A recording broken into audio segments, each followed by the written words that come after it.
Sanay ako sa ano sa alam mo yung mainstream na mga formula, mainstream na pagdidirect. Kay direct iba talaga, ibang iba. Pagka hindi ko alam kung tama na yung ginawa ko o mali ba ako. Basta gagawin si direct pag take rock and roll. Parang tama ba yung ginawa ko? Sanay kasi ako na may hugot dito. So, kay direct, diretso, walang one cam setup. So first time mo to be handled by Love? Yeah, first time, and I'm very grateful and thankful. First time independent? Hindi naman. Dahil kay direct lang, nakapunta ako ng camp. Sobrang dream ko to.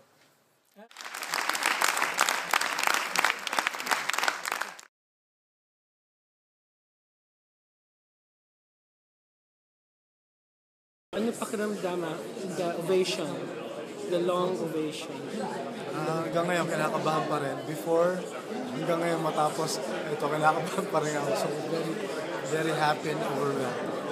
Words can I express na nandito ako sa Cannes, nandito ako sa France. I did a movie with Love Diaz.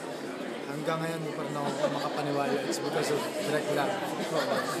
Salamat sa pagtitiwala.